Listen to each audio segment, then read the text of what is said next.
Hello everyone and welcome to an episode that I'm really excited about. I've been planning to do this for a long time and I finally gathered all the parts that I need for this job. I don't know if it has shown through the videos, but the interior of my Golf isn't really in showroom condition. I have bought the car with these seats 8 years ago and they haven't really been changed since then. They were already rough when I got the car and it has gotten progressively worse. So in this episode we are going to fix it. I have been thinking about reupholstering the stock seats that are in it, but the fact that they don't have headrests and don't offer a lot of side support has made me decide to replace everything. So now let's take a look inside of the Golf so you guys can see what state the seats are in right now. All my friends, yellow rider.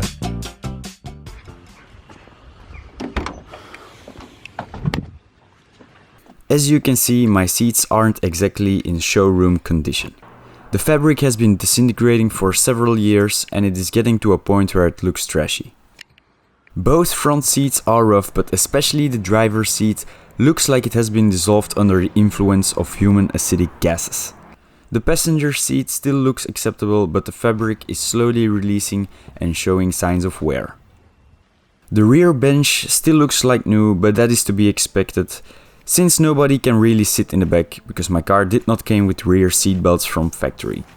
Something else that is missing are the front headrests. I believe that only early Mark 1s came without headrests, so that gives away that the seats aren't original. But what really gives it away is the fact that my driver's seat isn't actually a driver's seat.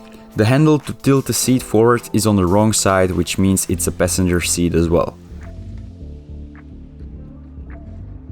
In conclusion, the seats are trashed and not original, so I have no remorse throwing them out and replacing them with something new. And without further ado, we can take a look at what we are going to install in the Golf today. These are classic RSR seats manufactured by Cobra Seats in the UK. I bought them second-hand from a good friend of mine, so they have been used, but they're still pretty much in perfect condition. They are fixed bucket seats which offer a great amount of side support, while at the same time offering a classic look. It was really important to me that the seats would not disrupt the car's classic look, and I think these match my requirements perfectly. Together with the seats I got a set of 3-point harnesses, which still might be FIA approved, but I'm not sure. However, I'm not going to use them just yet. I've got some safety concerns with using them and I'm afraid they will affect the Golf's usability as a street car. But it's great to have a set of these laying around for when a race car might be built. I'm really excited to see how they will look in the car, but installing them isn't going to be easy. The seats came with rails on them, but they don't fit in my car. I think I'm going to take out the whole interior so I can show you guys what is actually the issue. The stock seats on early water-cooled Volkswagens are fixed in a pretty unique way. They are mounted on 3 sliding points. 2 sliders at the rear and 1 central rail that handles the front and rear adjustment. So to figure out how we're going to install our new seats, we're going to take out all the old ones.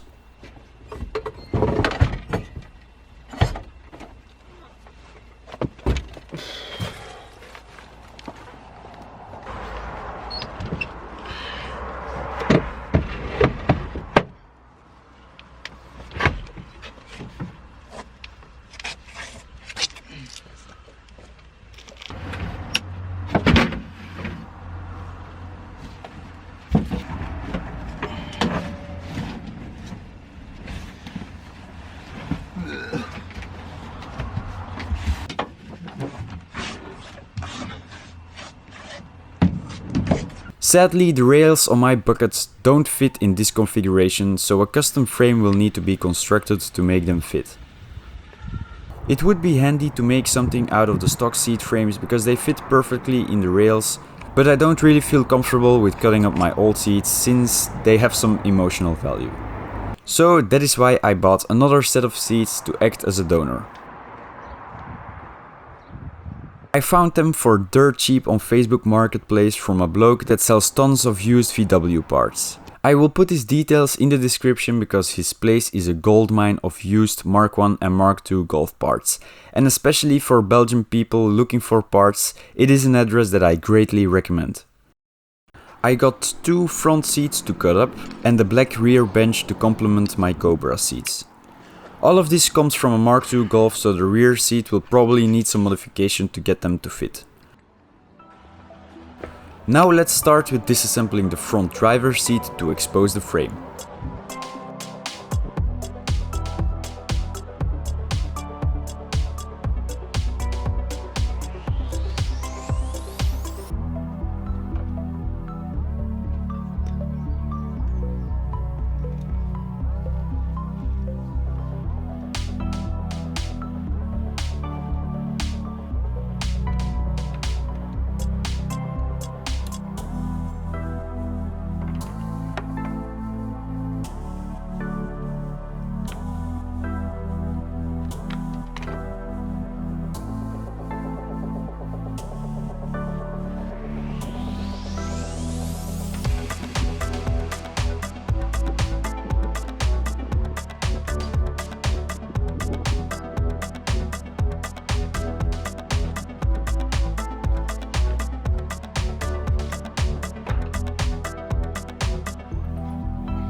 I don't need a cushion holder, so that can get cut off through its welds.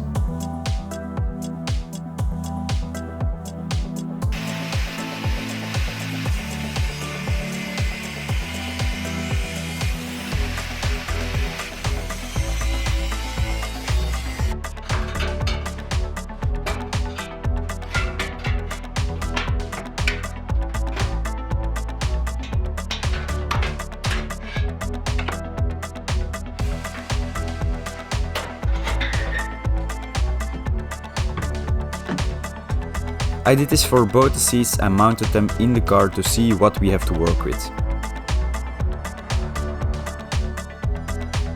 Whilst figuring out how to fabricate the frame for the seats, I started to convert the rear bench from a Mark II to a Mark I frame by transferring the fabric and the foam.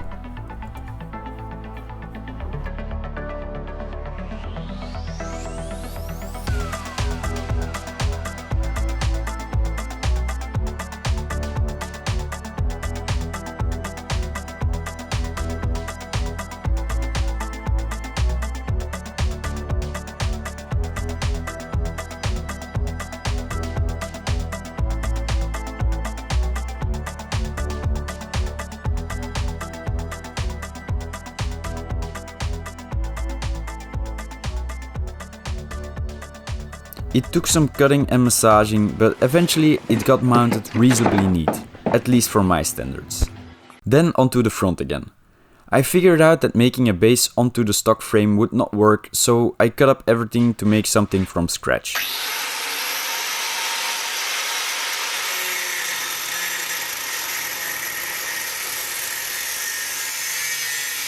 After buying some steel and a brainstorming session with my friend Elias, we figured out the setup. We would weld this together as a fixed frame in the stock mounting points and then use the sliders from the Cobra seat to provide for the front and rear adjustment. That way we only recycle the central rail and the rear sliders.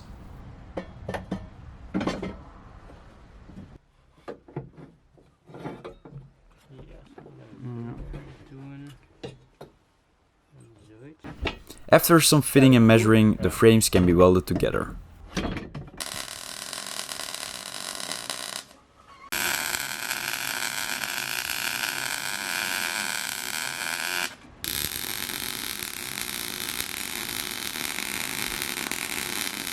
So after a lot of welding and fabricating, we finally have made some brackets for the seats to sit in. I'm going to say that they are pretty strong and pretty sturdy, but they aren't the prettiest in my opinion. We aren't professional fabricators yet, so we still need some practice, and I probably will make these again a little bit cleaner in the future. But for now, I think those will suffice to support our seats. So these are the frames we have come up with. They don't look like much, but I'm hoping these will support the seats nicely. I have already fitted them in the car and tried drilling some holes in them, but as you can see, aligning everything wasn't that easy, hence why my hole drilling looks a bit dodgy. But I am confident that the unit is strong enough and it probably will look a lot better with a coat of paint on it.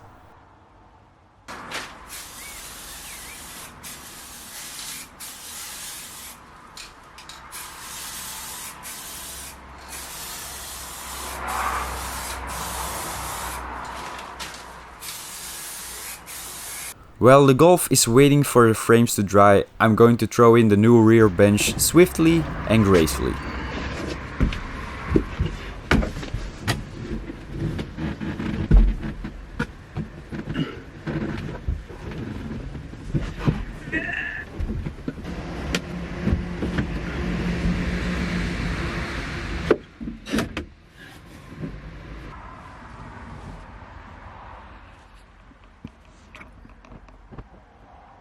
There are some creases in the fake leather, but I can live with the result, and I'm curious how well they will complement the fronts.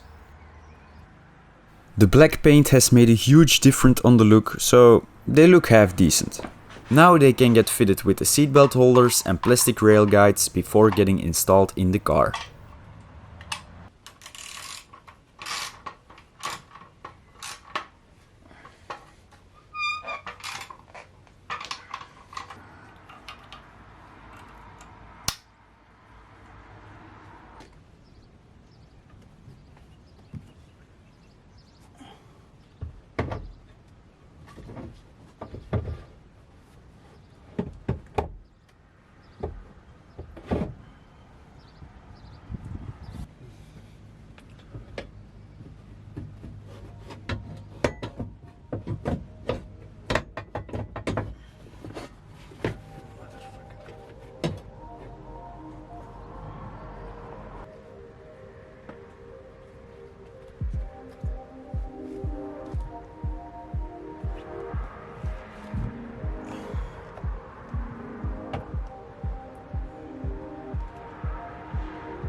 And this is the final result. I don't know about you, but man, am I impressed with how they turned my interior around. Everything needs a little clean because I've been handling it with my dirty mitts, but nevertheless it looks freaking awesome in my opinion. The only thing I need to do to fully black out everything is switch out my steering wheel, which I do plan on doing. I am genuinely curious to what you guys think of the final result, so please let me know in the comments.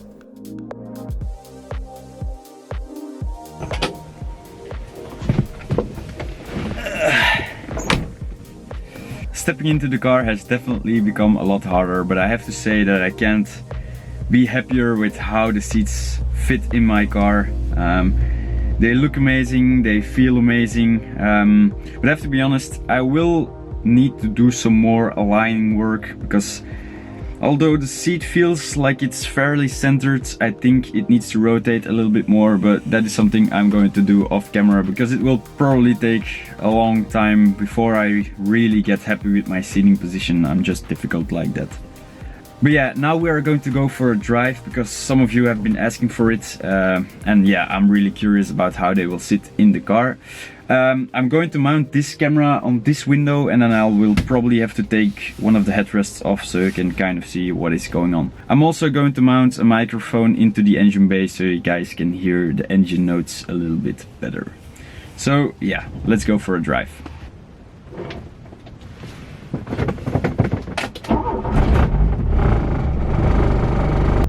When editing this video, I noticed that the audio and video I took was of really bad quality, so I'm only going to show a couple of clips. I promise though that in the next video I will make this footage again and make it better.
So that was a nice drive, but I have noticed that the footage I took was pretty shaky, so my apologies for that. In the future I am going to try to get a better setup that really captures what it's like to experience my cars, because I personally like footage like that from other people. So yeah, that's something we need to do. Regarding the seats, I have to say that I'm really pleased with how they feel. They offer me a lot of support, which makes me able to focus on driving without being thrown around, while at the same time being pretty comfortable. It's a nice upgrade to have headrests and stuff. So yeah, all in all, I'm very happy with the work we have done. The upgrade feels kind of similar to what I did with my steering wheel. The steering wheel was something that I didn't expect to make such a big difference, but when I installed it, it was like I was driving another car, and this upgrade feels kind of the same way. Before we end, I also want to mention that I am going to set up a Patreon, because some of you mentioned that you want to support the channel, which I'm really grateful of. So I'm going to set one up, and I'm also going to set up a Discord server probably, so you guys can see some behind the scenes stuff. So yeah, that's where we are going to end the episode. Thank you so much for watching, and until next time.